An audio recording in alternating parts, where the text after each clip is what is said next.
The great hall of the Galactic Council was quiet, too quiet for Ambassador Ayler's liking. He stood at the center podium, his 4 arms shaking as he looked at the empty seats around him. Most of the council members had already left. Those who remained watched him with cold, distant eyes. Ayler's blue skin had turned pale gray with fear. His people, were dying. Not just a few, all of them. Every world they had built over 1,000 years was being consumed by something terrible. The swarm had come from the dark space between stars. No one knew where they came from. No one knew why they chose the Republic as their first target, but everyone knew what they did to planets. They were not alive in any way that made sense. They were machines, but they were also biological. They ate everything. Rocks, plants, animals, people, everything became part of their growing mass. Worse, they learned from what they consumed. Every person they absorbed made them smarter.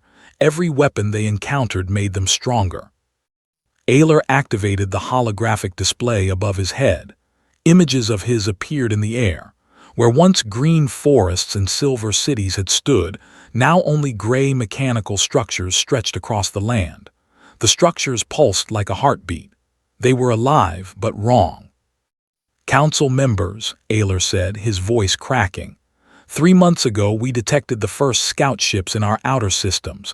We thought they were raiders. We were wrong. The hologram changed to show space battles. Warships fired their best weapons at the vessels. The energy beams and missiles did nothing.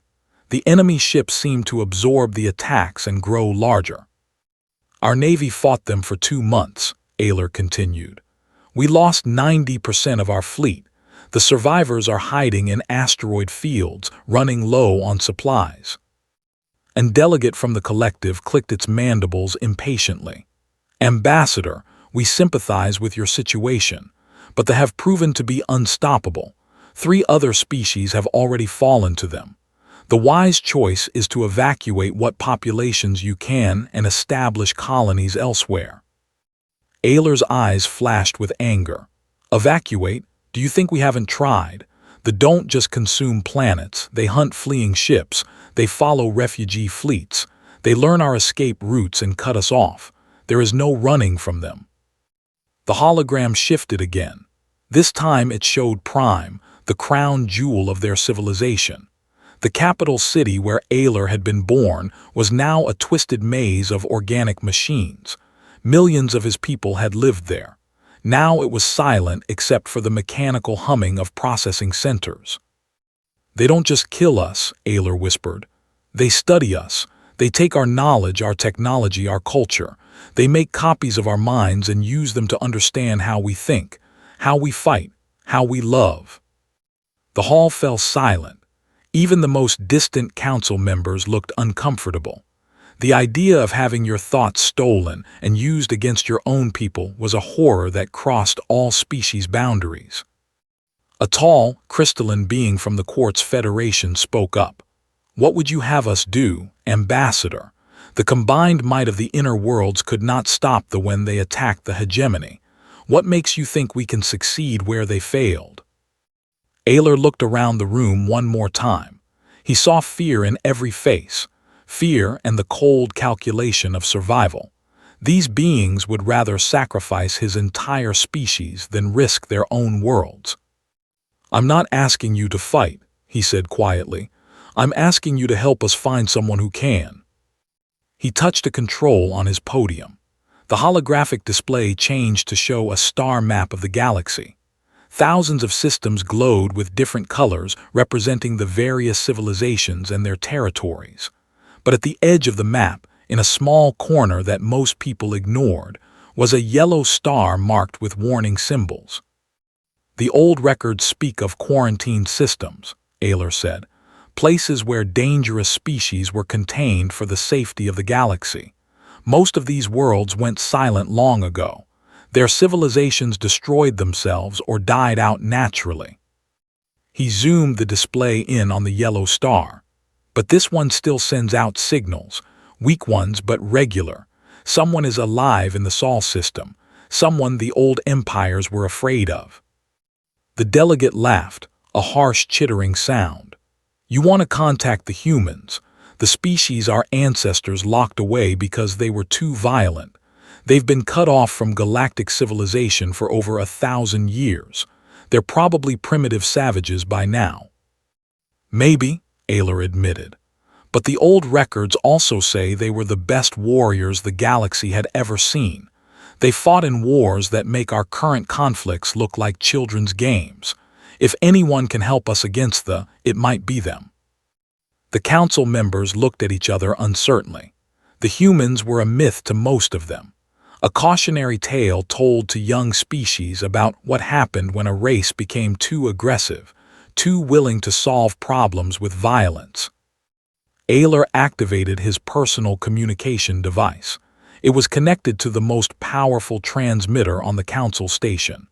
I'm sending a message to the Sol system. If the humans are still alive, maybe they'll answer. He began to speak into the device, his voice carried by quantum relays across hundreds of light-years of space. Unknown inhabitants of the Sol system, this is Ambassador Ayler of the Republic. We are under attack by an enemy we cannot defeat. Our people are dying. Our worlds are being consumed. We have tried everything. Our weapons are useless. Our fleets are scattered. Our allies have fallen or fled. His voice broke with emotion. If there is any species, any power in this galaxy that can help us, we beg you, come to our aid. We offer whatever you want in return. Technology, resources, territory, anything, please help us. The transmission ended. The hall was quiet again. For long minutes, nothing happened. Then static crackled from the communication array. A voice spoke in an old dialect that the translation system struggled to process.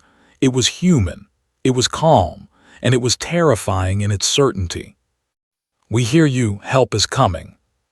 The communication cut off, leaving the council in stunned silence. Ayler stared at the transmitter, wondering what he had just done. In his desperation to save his people, he might have awakened something far worse than But it was too late to take back the message. Somewhere in the quarantined Sol system, humanity was preparing to return to a galaxy that had tried to forget them. 3 days had passed since Ayler sent his desperate message to the Sol system. He sat in his small quarters aboard the refugee ship's Hope, staring out at the stars. Around him, the last free ships of his people drifted in the shadow of a dead moon, hiding from patrol vessels. Admiral Ra entered his quarters without knocking. Her military uniform was wrinkled and stained. Like everyone else, she had not slept much in recent weeks. Ambassador, she said, her voice tired. Our scouts report increased activity near Prime. They're building something big, something we've never seen before. Ayler turned away from the window. How long do we have? Maybe a week before they finish whatever they're doing, then they'll come for us. The Admiral sat down heavily. We should consider the offer. They're willing to take 50,000 refugees. It's not much, but it's something. 50,000, Ayler repeated bitterly. Out of 8 billion. And what happens when they follow them to space? How long before our new hosts decide we're too dangerous to keep around? Before the Admiral could answer, alarms began blaring throughout the ship. Both rushed to the bridge, where the crew was staring at their instruments in confusion. Report, Admiral Ra ordered. The sensor operator, a young female named, looked up from her console. Admiral, we're detecting unidentified objects approaching the system. They're small, maybe fighter-sized, but they're not showing up clearly on our scanners. The Admiral asked, her hand moving to her weapon. I don't think so. The energy signatures are completely different, and they're not following any attack pattern we know.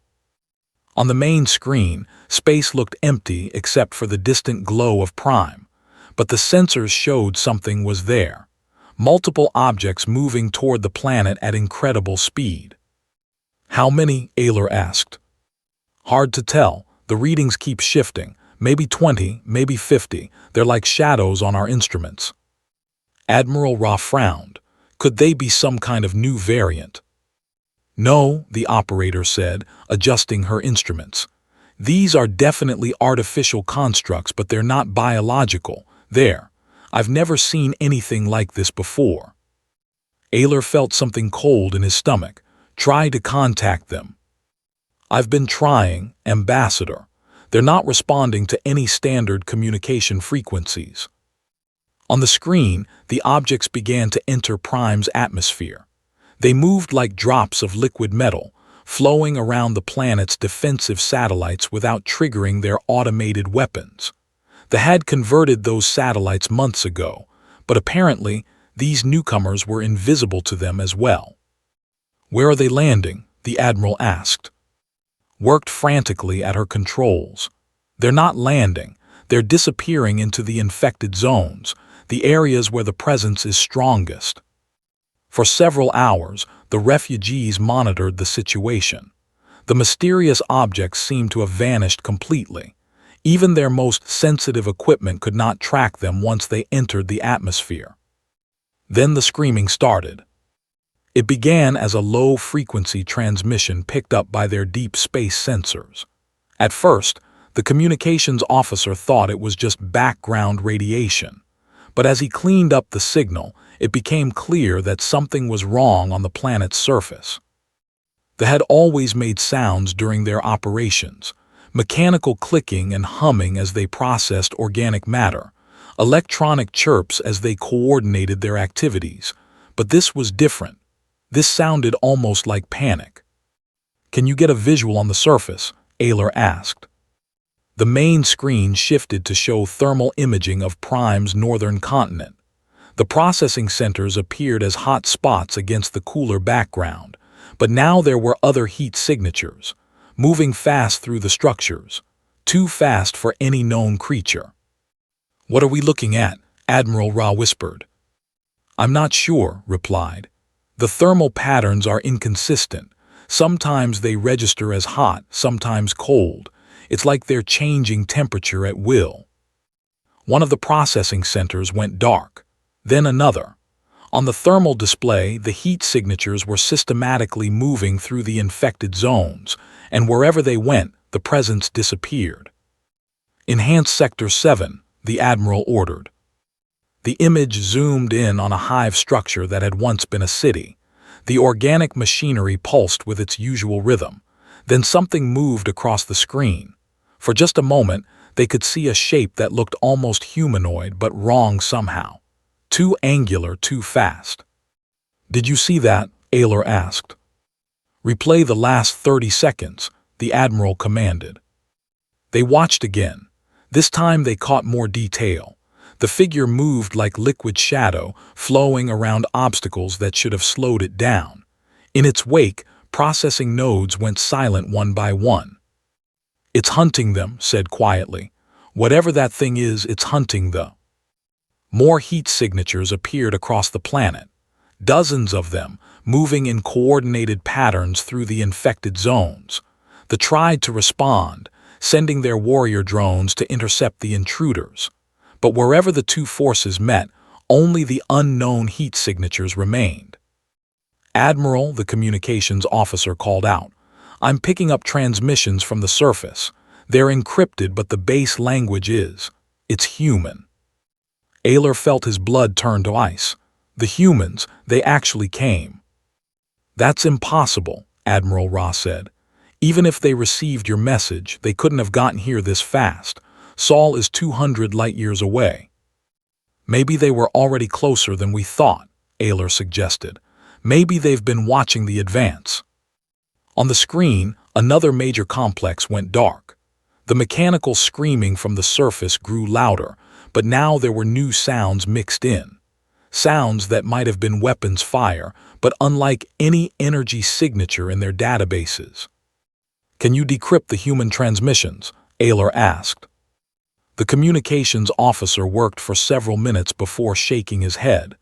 The encryption is too advanced, but I can tell you one thing. They're definitely coordinating their attacks. This isn't random. They have a plan.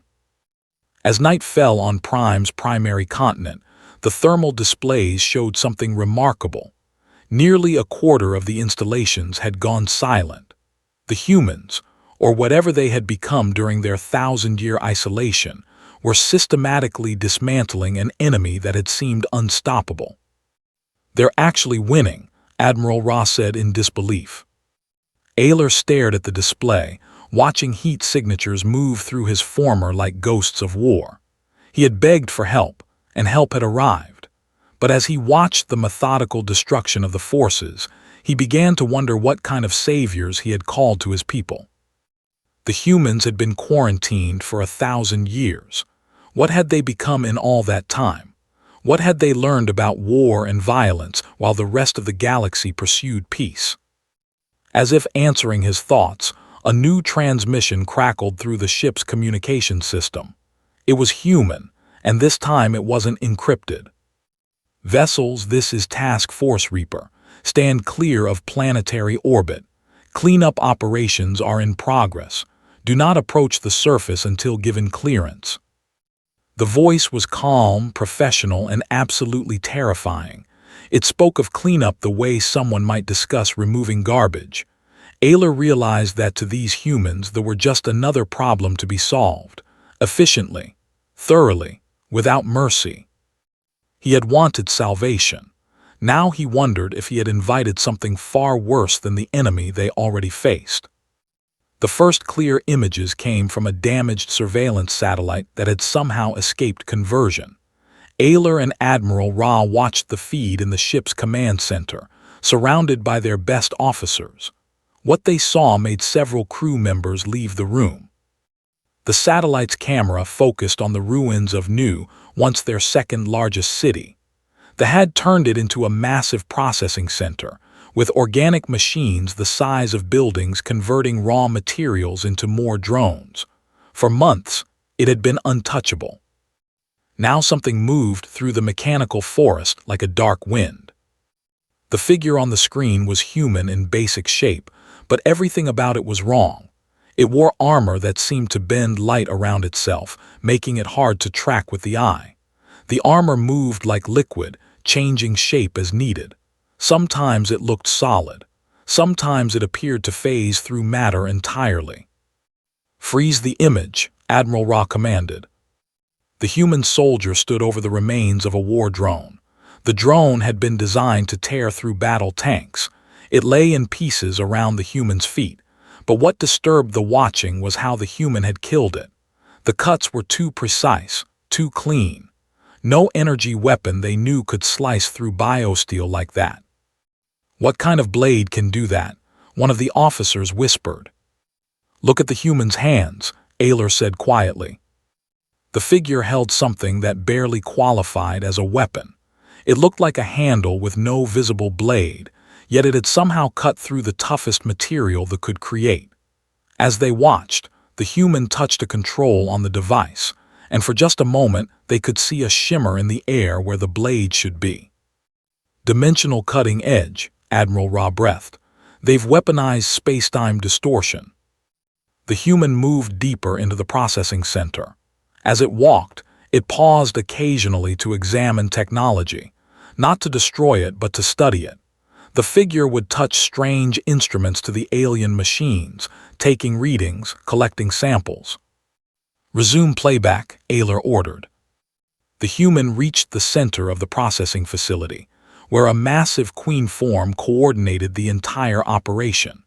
The queen was the size of a small building, protected by dozens of warrior drones, and surrounded by defensive barriers that could stop battleship weapons. The human didn't even slow down. It walked through the defensive barriers like they weren't there. The warrior drones attacked, moving faster than any biological creature should be able to move. The human moved faster. Its dimensional blade carved through them without resistance, but it wasn't random slaughter. Every cut was precise, calculated to disable rather than destroy. The human wanted to study its enemies, not just kill them. Within minutes, the queen form was alone and helpless. The human approached it slowly, almost gently. From its armor, it produced a device that looked like a silver spider.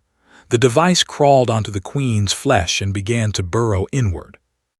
The Queen's screaming shook the satellite's audio pickups. "It's extracting information directly from the creature's nervous system," Admiral Ra said, her voice sick with understanding.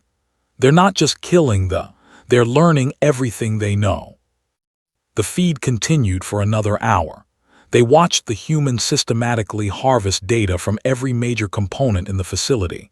When it was done, it placed small devices throughout the structure. The devices activated, and the entire facility simply ceased to exist. Not destroyed, not blown up, just gone as if it had never been there. "What kind of weapon does that?" an officer asked. "The kind you develop when you have 1,000 years to think about better ways to kill things," Ayler replied grimly. A new feed activated automatically. This one came from a different part of the planet, showing another human in action. This one looked different, larger, with armor that pulsed with organic patterns. As they watched, it did something that made everyone in the room step backward from the screen. The human opened its helmet. Underneath was a face that might have once been human but had been changed, enhanced, improved. The eyes glowed with an inner light that spoke of genetic modifications beyond anything they had ever imagined. "How long have they been changing themselves?" Admiral Ra whispered. The enhanced human walked among a group of captured drones. The creatures that had terrorized the galaxy cowered before it.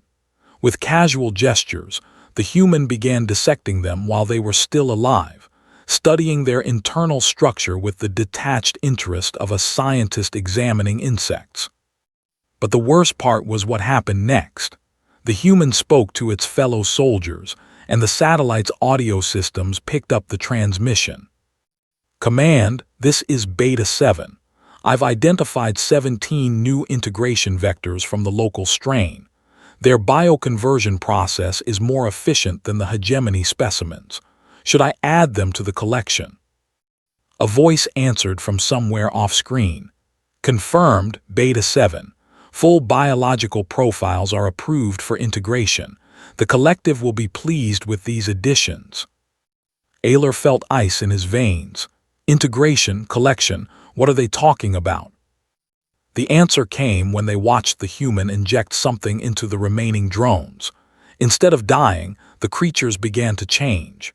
Their organic components shifted, rewiring themselves according to new instructions.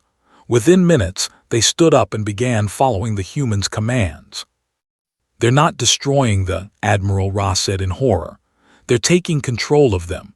They're adding them to their own forces." More feeds activated across their screens. Dozens of human soldiers working throughout the infected zones. But they weren't working like any army they had ever seen. They moved with perfect coordination, as if they shared a single mind. They never spoke unnecessarily. They never showed emotion. They simply completed their objectives with mechanical efficiency that was somehow worse than they were fighting. One feed showed a human standing over the body of a civilian who had been partially converted by the person was still alive, begging for help in their native language. The human studied them for a moment, then made notes on a handheld device. "Interesting integration resistance," the human said to itself. "This species shows promise for consciousness preservation protocols." The human injected the dying with something. The person stopped screaming and stood up. Their eyes had changed, taking on the same glowing quality as the humans. They were no longer entirely. "Status report," the human said.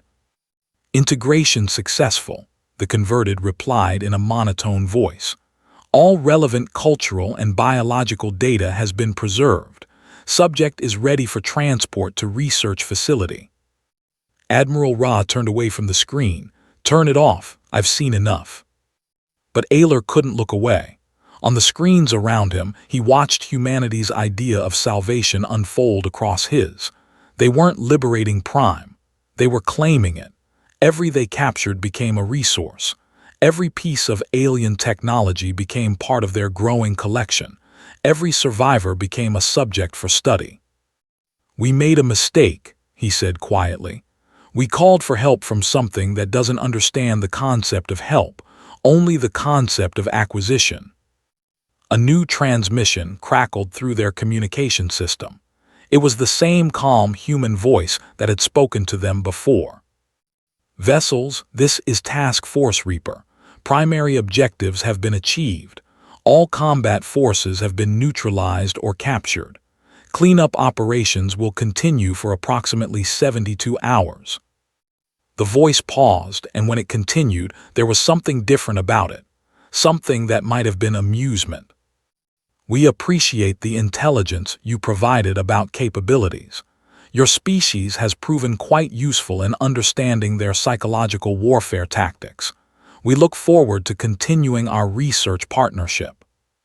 The transmission ended, leaving them in stunned silence. Research partnership, Admiral Ra asked weakly. Ayler stared at the screens showing his. They were gone, yes, but in their place was something that might be infinitely worse. Humanity had returned to the galaxy, and they had brought with them 1,000 years of accumulated hunger for knowledge and power. He had begged for salvation. What had answered was Earth's darkest nightmare, and now it was loose among the stars. 7 days after the humans arrived, Prime was silent. The mechanical humming of processing centers had stopped. The biomechanical screaming that had haunted nightmares for months was gone. For the first time in too long, the planet was at peace. Ayler should have felt relief. Instead, he felt growing dread as he watched the human ships establish orbit around his. They weren't ships in any traditional sense. They were massive structures that seemed to grow and change shape as he watched. Organic curves mixed with geometric precision in ways that hurt to look at directly. They moved without visible engines, shifting position with an alien grace that spoke of technologies beyond galactic understanding. Admiral Ra joined him at the observation deck of their refugee ship. She carried a data pad filled with reports from their scouts. The humans have responded to our requests for permission to return to the surface, she said. Her voice was carefully controlled, but Ayler could hear the fear beneath it. What did they say? Access pending completion of research operations. She handed him the data pad. They've established what they call containment zones around every former site. No personnel are allowed within 50 kilometers of any of them. Ayler scrolled through the reports. Satellite images showed human structures rising from the ground where hives once stood. But these weren't buildings in any sense he understood. They were geometric puzzles that seemed to exist in more than 3 dimensions, casting shadows that moved independently of any light source. What are they doing down there? He asked. We don't know. Our sensors can't penetrate whatever they're using to shield the research sites, but we have intercepted some of their communications. Admiral Ra activated a recording device. Listen to this. A human voice filled the air, speaking in clinical, emotionless tones. Research Station Alpha to command. Bioconversion matrix has been successfully integrated with local ecosystem samples. Genetic templates show excellent compatibility with enhancement protocols. Recommend proceeding to Phase 2 of the Cultural Absorption Project. Another voice answered. Confirmed, Alpha. Begin preparation for voluntary subject recruitment. Standard incentive packages approved. The recording ended. Ayler stared at the Admiral in growing horror. Voluntary subject recruitment, he whispered. It gets worse, she replied. 3 hours ago, the humans sent us a formal communication. They're offering to help resettle our surviving population on the planet's surface. They say they have wonderful new opportunities for our people. Ayler felt sick. What kind of opportunities? Admiral Ra called up another document on her data pad. It was written in perfect, using formal diplomatic language that made the contents even more disturbing. Enhancement programs for willing participants. Genetic optimization to eliminate disease and extend. Neural interface technology to improve learning and memory. Advanced biotechnology to adapt our people for life on previously uninhabitable worlds. She paused, her hands shaking slightly. They're offering to make us like them. And if we refuse?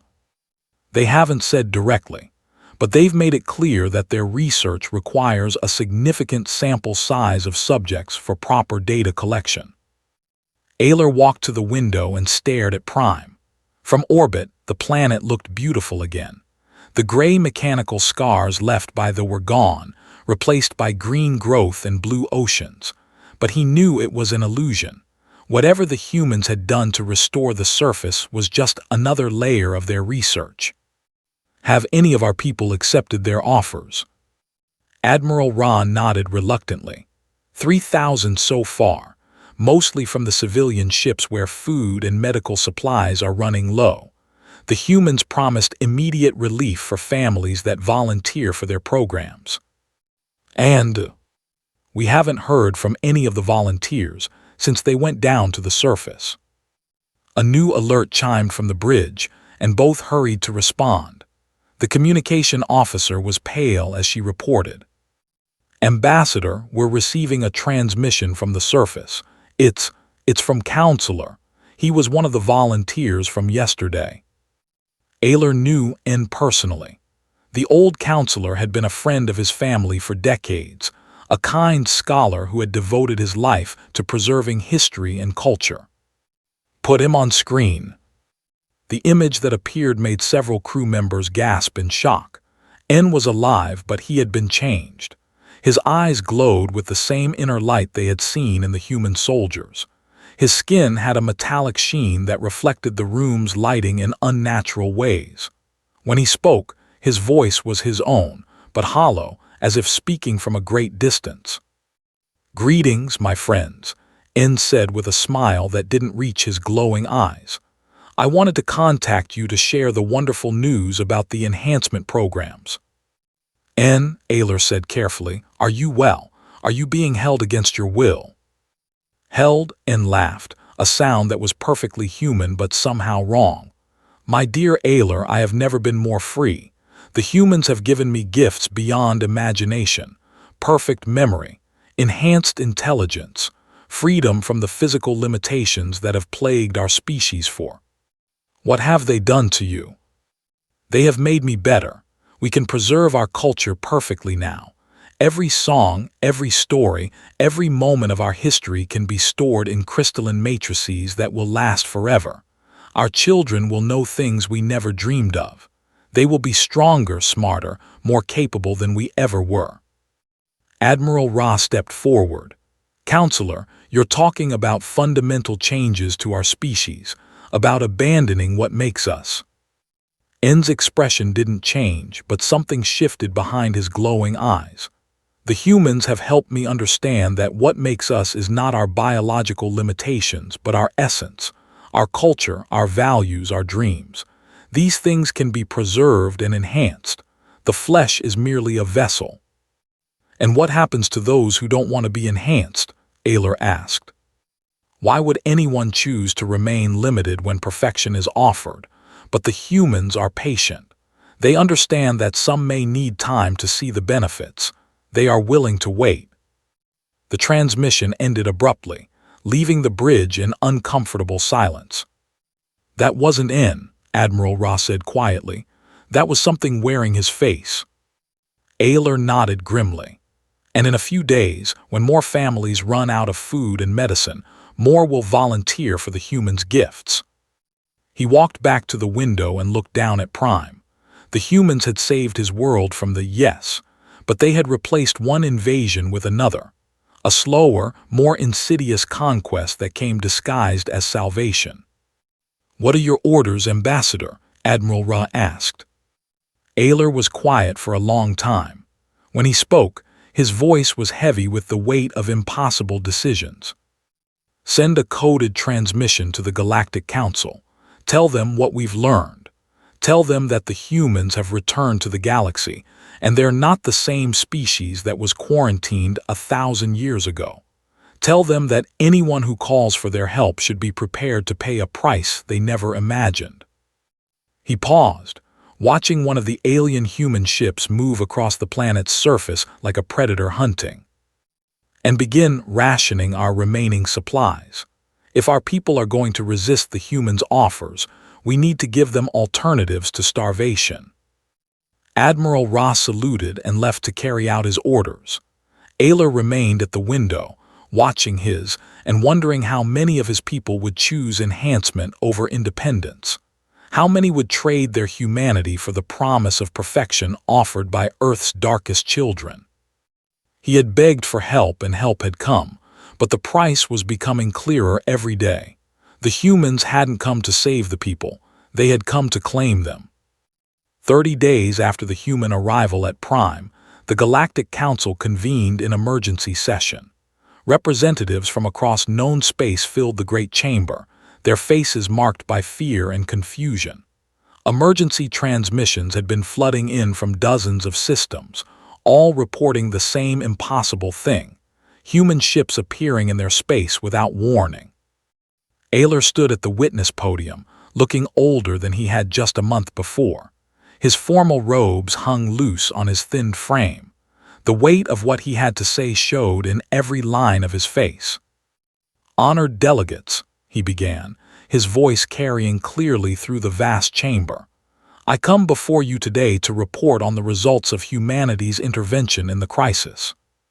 The hall was perfectly silent. Every being present knew the rumors, but no one had heard an official report from someone who had actually witnessed humanity's return to the galaxy. "They have been eliminated from space," Ayler continued. "Every processing center destroyed, every drone neutralized, every trace of their invasion removed from our worlds." A murmur of relief rippled through the assembly. For a moment, hope flickered in alien eyes. "However," Ayler said, and the hope died, "the price of this salvation has proven to be higher than any of us imagined." He activated the holographic display above the podium. Images appeared showing Prime as it existed now. The planet was beautiful, green and blue and white under its golden sun. Cities sparkled like jewels across the continents. To the untrained eye, it looked like paradise restored. "What you see is our today, rebuilt, renewed, perfect." His voice carried bitter irony. "But it is no longer a world. It belongs to humanity now, and we exist there only as subjects in their grand experiment." The display shifted to show population statistics, numbers that made the assembly gasp. Of our original population of 8 billion, approximately 2 billion survived the invasion. Of those survivors, 600 million have now accepted human enhancement programs. They are alive, yes, but they are no longer purely. They have been improved, optimized, and integrated into humanity's collective.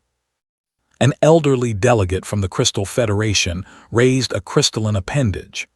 "Ambassador, are you suggesting that the humans are forcibly converting your people?" "No," Ayler replied, and the honesty in his voice was somehow worse than any accusation could have been. "They offer choices: food for the hungry, medicine for the sick, enhanced intelligence for the curious, longer life for the aging, freedom from genetic diseases, protection from future threats. Who can argue against such gifts?" He paused, staring out at the assembled representatives.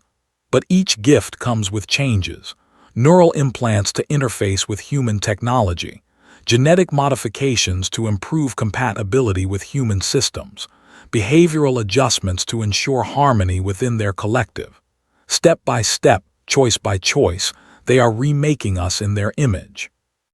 The display showed medical records from volunteers who had accepted human enhancements, brain scans that revealed new neural structures, blood samples that contained microscopic machines, genetic profiles that had been systematically altered at the cellular level. "The humans are not conquerors in any traditional sense," Ayler explained. "They do not demand surrender. They do not impose their will by force. They simply offer a better way of life, and they are very patient. They can wait decades for entire populations to voluntarily choose enhancement over hardship." A young delegate from the collective spoke up. "What about those who refuse their offers?" "They are allowed to refuse," Ayler said. The humans are quite clear about that, but they are also quite clear about the consequences. Unenhanced populations remain vulnerable to threats like they suffer from disease, aging, and genetic limitations. They cannot compete with enhanced societies in trade, technology, or cultural development. Eventually, most choose enhancement simply to survive. The chamber filled with worried murmurs as delegates began to understand the true nature of humanity's return. Furthermore, Ayler continued, the humans have been expanding their operations beyond space. According to our intelligence, human research vessels have been detected in 37 different systems over the past month. New images appeared on the display. Ships unlike anything in galactic databases, moving through space near dead worlds and ancient battlefields. Places where old civilizations had fallen, where extinct species had left behind ruins and artifacts. They are not exploring, Ayler said grimly.